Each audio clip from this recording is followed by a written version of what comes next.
incline our ears to hear the sound that is moving and reverberating in heaven.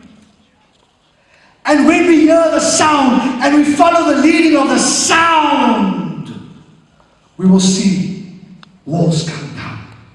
And we will see this move of God. But it doesn't stop there. We've got to continuously follow that sound. We've got to continue to follow the sound. God speaks day in and day out and day in and day, 24/7. The Bible says, neither slumbers nor sleeps. There's always a sound.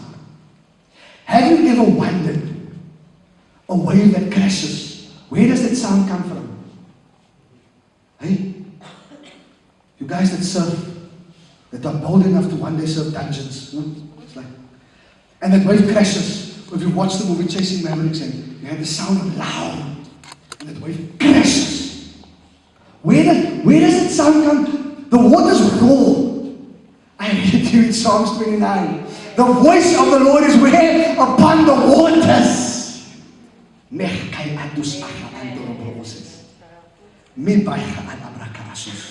So the voice of the Lord is everywhere.